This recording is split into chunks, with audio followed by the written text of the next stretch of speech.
प्यारे परमेश्वर के लोग, नया जीवन कलीसिया में आप सभी का स्वागत है। नया जीवन कलीसिया बेंगलुरु के व्हाइटफील्ड में हिंदी भाषी लोगों तक सुसमाचार को लेने के लिए कार्य कर रहा है। जब आप व्हाइटफील्ड में या बेंगलुरु में आपके कोई दोस्त घर के या रिश्तेदार के लोग हैं, आप उनको हमारे साथ जुड़ा सकते हैं और इस कलीसिया के द्वारा वे हिंदी भाषी एक सहभागिता को प्रार्थना में प्रभु के वचन में बढ़ सकते हैं। आने वाला 25 दिसंबर को हमारे कलीसिया की ओर से एक विशेष प्रोग्राम होने जा रहा है। 25 दिसंबर शाम 4 बजे से लेकर शाम का और कुछ पल तक का एक विशेष प्रोग्राम का आयोजन किया गया है।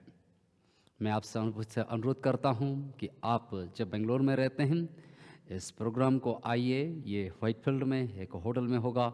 आपकी जो स्क्रीन में आप नंबर देख रहे हैं उस नंबर से आप संपर्क कर सकते हैं। आपको वहाँ तक आने के लिए कैसे आप आ सकेंगे उसके लिए आपको मदद की जाएगी। और साथ साथ जब आपके कोई दोस्त या आपके परिवार के लोग कोई है और उनको भी आप लेके आ सकते हैं या आप उनको रेफ़र कर सकते हैं, यहाँ आने के लिए उनको निमंत्रण दे सकते हैं। आज परमेश्वर का वचन को सुनने से पहले आइए हम प्रार्थना करते हैं और प्रभु के चरणों में अपने जीवन को देते हैं कि परमेश्वर अपने वचन के द्वारा हम सभी को बात करें। स्वर्गीय परमेश्वर, हम आपके चरण में आते हैं क्योंकि आप उस महान परमेश्वर होते हुए भी अपने उस स्वर्ग के सिंहासन को छोड़कर हमारे लिए इस संसार को आए। परमेश्वर, इस दिसंबर के महीना में जब हम परमेश्वर आपके उस आगमन के पहला आगमन की बात को याद कर रहे हैं, परमेश्वर हम प्रार्थना करते हैं आपके दूसरे आगमन के लिए हमें तैयार कीजिए। हे प्रभु, आज मुझे छिपा कर परमेश्वर आप बात करें। आपका वचन परमेश्वर देहधारी बने और हमारे बीच में परमेश्वर ऐसे कार्य करे कि हम सिर्फ आपकी ओर ताकेंगे और किसी की ओर नहीं। प्रभु, जितने लोग आज ऑनलाइन में जुड़े हुए हैं उन सभी के लिए मैं प्रार्थना करता हूँ, उन सभी के जीवन में आप रहिए। जो दुख में, निराशों में, रोग में, संकट में, मुश्किल समय में जा रहे हैं, उनके सारे समय को परमेश्वर आप आशीषित कीजिए। हे प्रभु, आपके वचन हमारे लिए परमेश्वर आज आपके वचन हमारे जीवन में कार्य करें। सब कुछ आपके हाथों में देकर प्रभु यीशु मसीह के नाम से इस दुआ को मांगते हैं, आमीन। आज हम बड़ा दिन के दूसरे भाग को जाएंगे। बहुत सारे क्रिश्चियन जब बड़ा दिन आता है वो इनके घर में खुशियाँ, और केवल खुशियाँ नहीं आती, बड़ा दिन के बहुत सारे ऐसे गीतों को बजाते हैं। इंग्लिश में हो या हिंदी में हो, विभिन्न भाषा में, जिस भाषा आप जानते हैं, बड़ा दिन का इस गीतों को हम बजाते हैं। आप कोई भी भाषा के बड़ा दिन का गीत को जब आप देखेंगे, एक शब्द बार बार आएगा, ओ हे चरनी में तूने जन्म लिया। शायद हो सकता है हिंदी में हो या इंग्लिश में हो, चरनी में तू जन्म लिया, ये शब्द आप बार बार देखेंगे। आज जब हम इस प्रकार के शब्दों से परिचित हैं और इस प्रकार के गीतों से हम परिचित हैं, कैरल के गीतों के द्वारा हम गाना जा रहे हैं, ऐसे समय में हम चरनी पर आज मैं आपका ध्यान को आकर्षण करूंगा। एक चरनी क्या है? बहुत सारे लोगों को लगता है चरनी गौशाला है। मेरे प्यारे भाई और बहनें, चरनी गौशाला नहीं है। तो चरनी क्या है?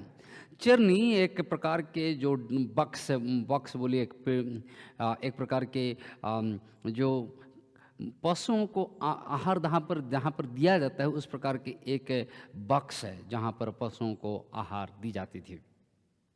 तो यहाँ पर आज जब हम देखते हैं कि जो वचन हम पढ़ेंगे, लूका उसका 2 अध्याय 1 से लेकर 20 तक की जो वचन को हम पढ़ेंगे, वहाँ पर देखेंगे कि क्या यीशु सचमुच चरनी में पैदा हुए थे।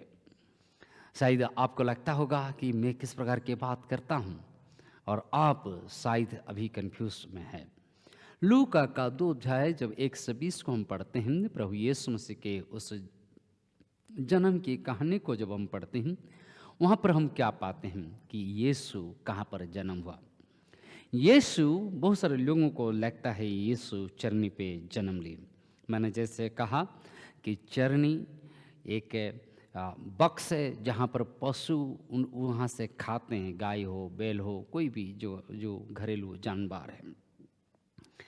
यहाँ पर क्या लिखा जाता है? क्या यीशु चरनी में पैदा हुए या क्या हुआ?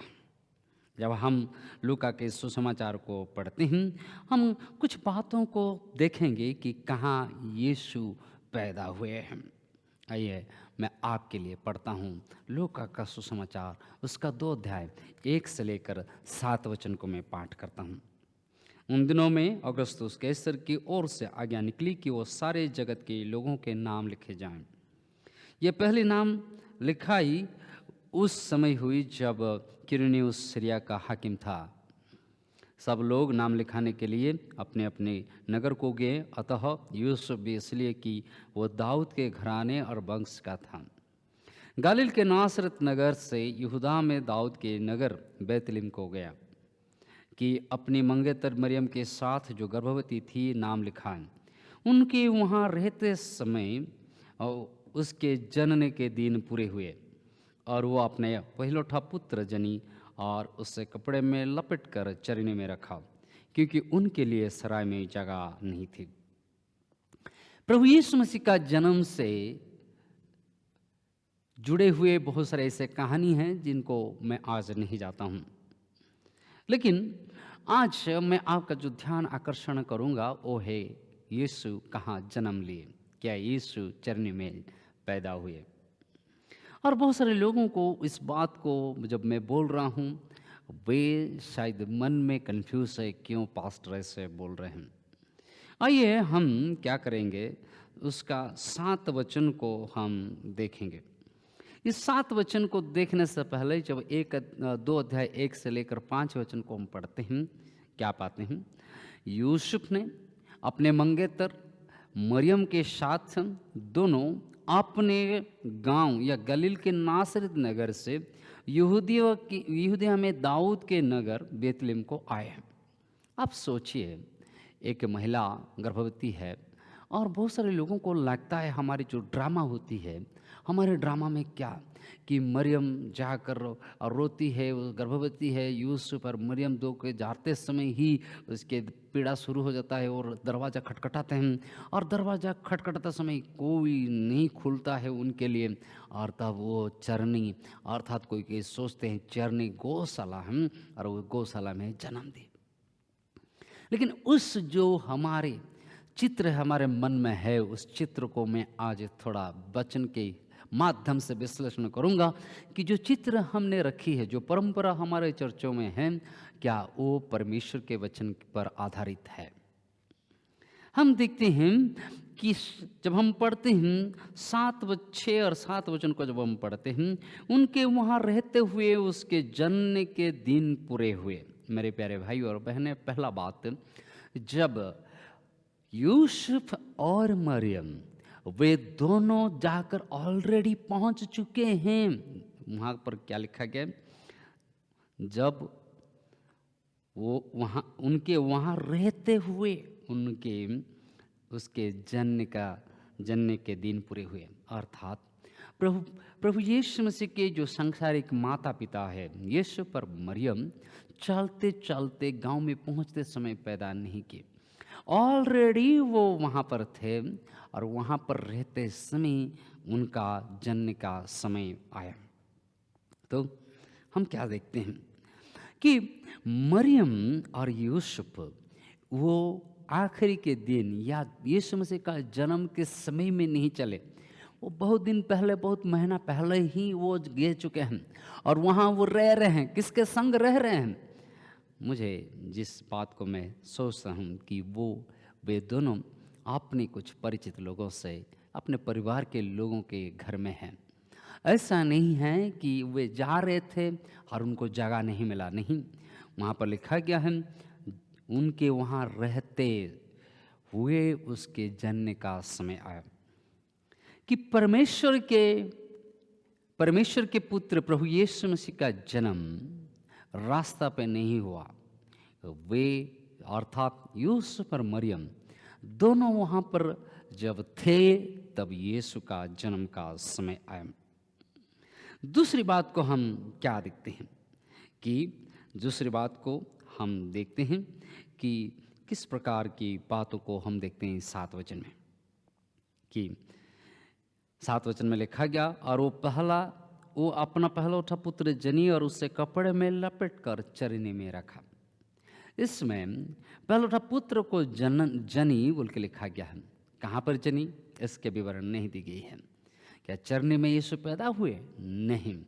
क्या प्रभु गौशाला में पैदा हुए? इस बात का जिक्र बाइबल में नहीं है। तो प्रभु यीशु का जन्म कहाँ पर हुआ? यहाँ पर लिखा गया है, और वो अपना पहला पुत्र जनी, अर्थात जब वो वहाँ थे, वहाँ रहते समय मरियम का पुत्र जनने का समय आ गया, और समय जैसे आया उसने पुत्र जनी और पुत्र जना। और दूसरी बात लिखा गया है, वो एक कपड़े में लपेट कर चरनी में रखा। चरनी में रखना अर्थात ये जो खाने देने का जो पेड़ी है या बक्स है, उस बक्स पर प्रभु यीशु मसीह को उसने लपेट कर, कपड़े में लपेट कर रख रहा है। प्रभु यीशु मसीह को कपड़े में उस चरनी में रखने का उद्देश्य क्या है, उस बात को हम बाद में आएंगे। लेकिन याद की थोड़ा सोचिए, जब मरियम को चरनी में जन्म देने का ऐसा समय आया है, नहीं, मरियम ने चरनी में जन्म नहीं दी, लेकिन चरनी में यीशु मसीह को कपड़े में लपेट कर रखे। उसके अनेक कारण हो सकते हैं, लेकिन आज जिस कारणों को हम देखेंगे, एक कारण को मैं बाद में बताऊंगा। तीसरी बात लिखा गया है, जो 2 अध्याय 7 वचन का नीचे में पढ़ता हूँ, क्योंकि उनके लिए सराय में जगह ना थी। सराय में जगह न थी, सराय में, उनके लिए सराय में जगह न थी। सराय एक ऐसे शब्द है जो मूल भाषा जब हम ग्रीक को पढ़ते हैं, इस शब्द का व्याख्याकरण या तर्जमा सही रूप से हम नहीं पाते हैं। इसको हम मूल भाषा में कटालुमा कहते हैं। जब आप देखेंगे कि ये जो शब्द केवल बाइबल में 3 और 4 बार इस्तेमाल किया गया है, खास करके जब हम आते हैं इस शब्द को लूका उसका 22वां अध्याय 11 वचन को हम आते हैं। लेकिन मैं थोड़ा आगे पढ़ूंगा 7 वचन से, लूका का 22वां अध्याय 7 वचन से नीचे में पढ़ता हूँ। तब अखमरी रोटी के पर्व का दिन आया, जिसमें फसह का मेमना बलि करना आवश्यक है। यीशु ने पतरस और यूहन्ना को यह कहकर भेजा, जाकर हमारे खाने के लिए फसह तैयारी करो। उन्होंने उससे पूछा, तू कहाँ चाहता कि हम इसे तैयार करें? उसने उनसे कहा, देखो, नगर में प्रवेश करते ही एक मनुष्य जल का घड़ा उठाए हुए तुम्हें मिलेगा। जिस घर में वो जाए तुम उसके पीछे चले जाना, और उस घर के स्वामी से कहना, गुरु तुझसे कहता है कि वो पहुँचला कहाँ है जिसमें मैं अपने चेलों के साथ फंसा कहूँ। जब 11 वचन को हम पढ़ते हैं, 11 वचन यही कहता है पहुँचला। और इस शब्द जो ग्रीक में आया है, ग्रीक का शब्द जो 2 अध्याय लूका उसका 2 अध्याय उसके 7 वचन में सराय बोल कर लिखा गया है, उसी से वही शब्द को पाहुनशाला या कहा जाए तो गेस्ट रूम या अपने घरों में, उस ज़माने में हर घर में कुछ लोगों का हर घर में गेस्ट रूम हुआ करता था। वो गेस्ट रूम क्या है? गेस्ट रूम जब घर में कोई मेहमान आते हैं तो उन मेहमानों के लिए उस रूम को इस्तेमाल करने के लिए दिया जाता था। जब सम्राट अगस्टस ने बताया है कि सब अपने अपने गांव को जाएं और अपने नाम लिखवाएं, तो दूर दूर से लोग अपने अपने गांव को आए हुए हैं। और बेतलिम की जो छोटे से गांव जहां पर यीशु पैदा हुए, वहां के जनसंख्या करीब 4 से 5 हज़ार होगी। और उसमें जो घर है, आज सब घर पूरा हो चुका है, सब घर भर चुके हैं मेहमानों से, या घर में जो गेस्ट रूम है वो पूरा है। गेस्ट रूम जब भरती है तो बच्चे को कहाँ रखेंगे? और बच्चे को चरनी में या एक पेड़ी पर, एक बक्स पर उसकी माँ और उसके पिताजी रखते हैं।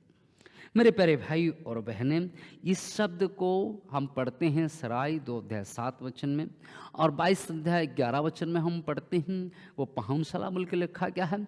और यही शब्द जब हम पढ़ते हैं मरकुस उसका 14 अध्याय 14 वचन में, वहाँ पर भी पाहुनशाला लिखा गया है। ये पाहुनशाला क्या है? पाहुनशाला जैसे मैंने कहा एक गेस्ट रूम है। गेस्ट रूम जहाँ पर अतिथियों का आप क्या करते हैं, सम्मान करते हैं, आदर करते हैं। लूका का सुसमाचार उसका 10 अध्याय का 35 वचन को जब हम जाते हैं, लूका का सुसमाचार 10 अध्याय में उस दिन दयालु समरी के दृष्टांत प्रभु यीशु मसीह देते हैं। और देते समय कहते हैं कि व्यक्ति यरूशलेम से एरिहो को और जा रहा था। जब वो जाते समय क्या हुआ, रास्ते में उसे डकैत ने मारा, लूटपाट किया और उसको बेदार छोड़ दिया। और उसी रास्ते में एक याजक ने गया, देखा, उसको देखकर और मुंह मोड़कर निकल गया। उसके बाद एक लेवी ने गया, उसको देखा और मुंह मोड़कर चला गया। लेकिन एक समरी ने आया और उस समरी ने उसको देखा, उस पर तेल लगाया, मसा किया और उसे लेके गया और उसे एक जगह पर रखा। कहाँ पर रखा? आइए हम पढ़ते हैं 10 अध्याय 35 वचन में। दूसरे दिन उसने 2 दिनार निकाल कर सराय के मालिक को दिए बोल के लिखा है। सराय के मालिक पर दिए। सराय अर्थात जहाँ पर गेस्ट का देखभाल किया जाता है।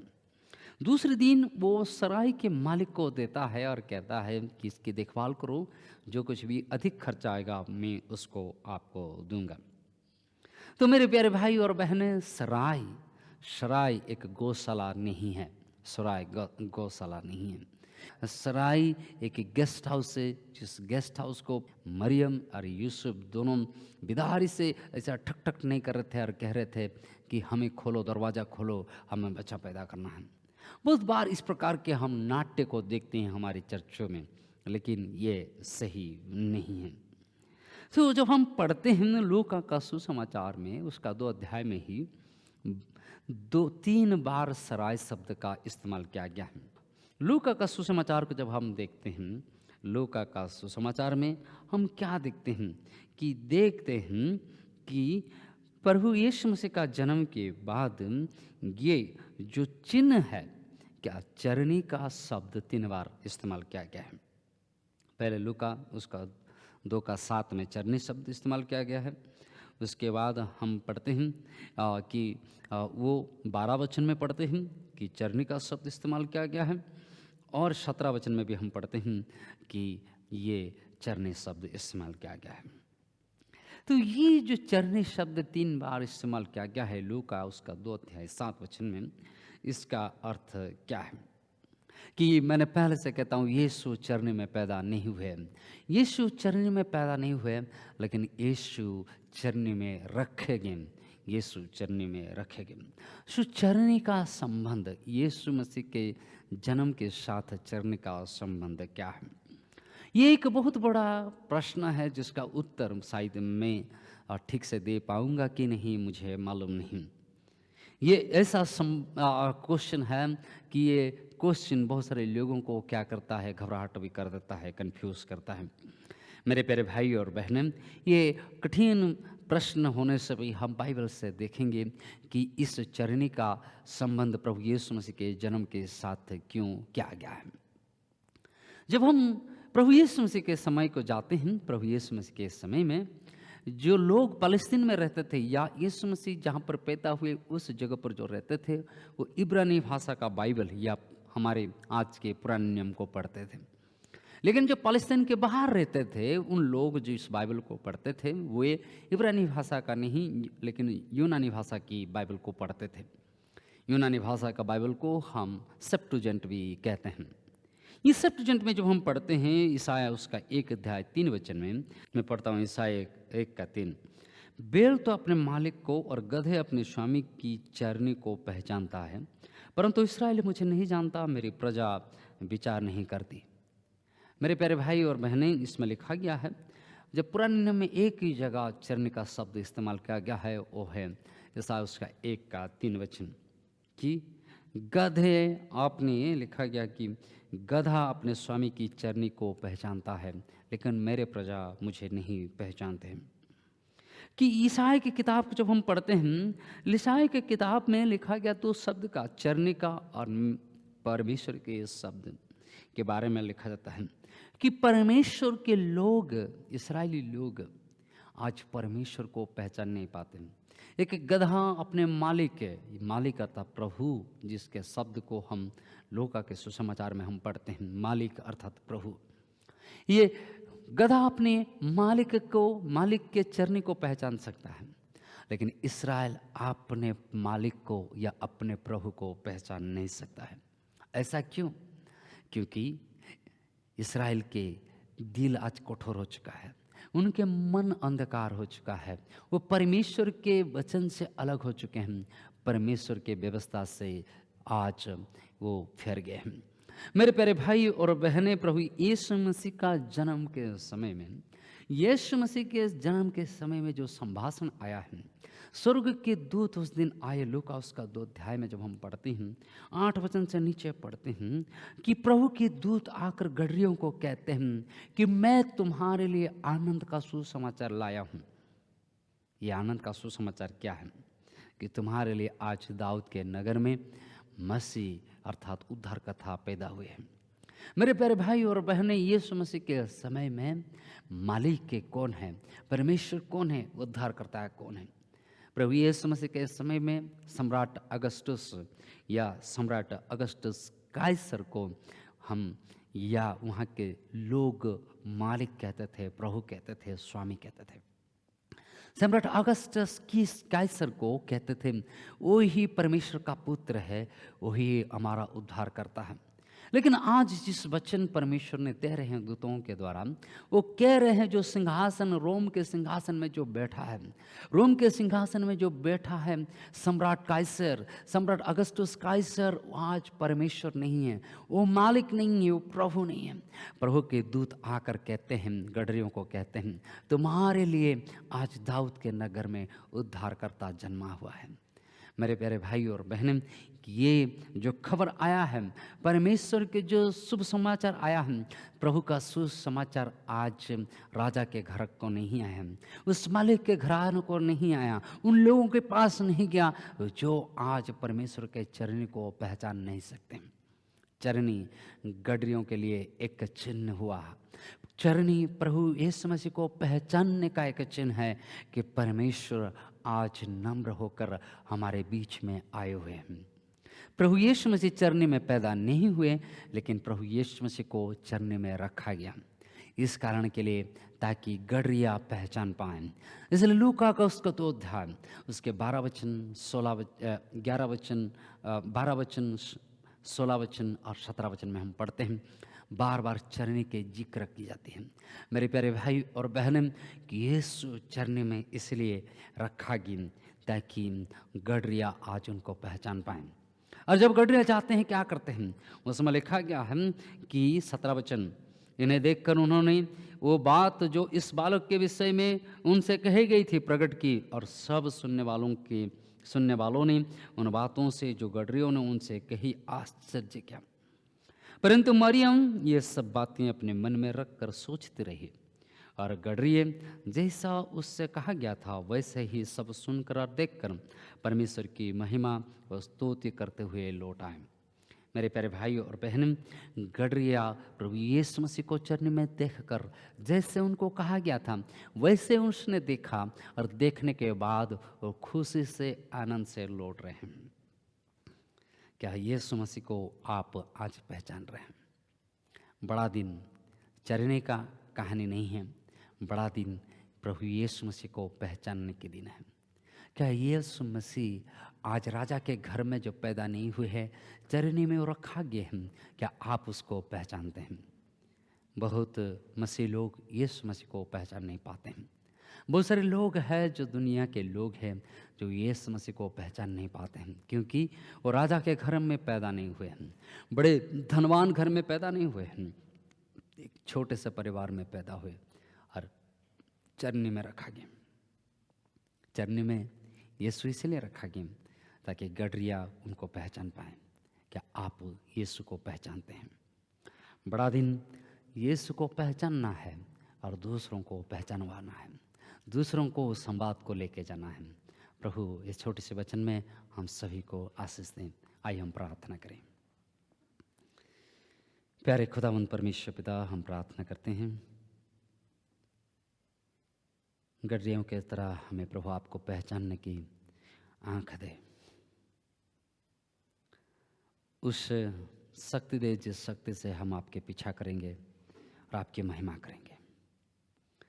जितने लोग आज सुन रहे हैं उन सभी को दया कर, सब कुछ आपके हाथों में देते हैं, हमारे कलीसिया को और जितने सुनने वाले हैं सभी को आपके हाथों में देकर ये यीशु मसीह के नाम से मांगते हैं, आमीन।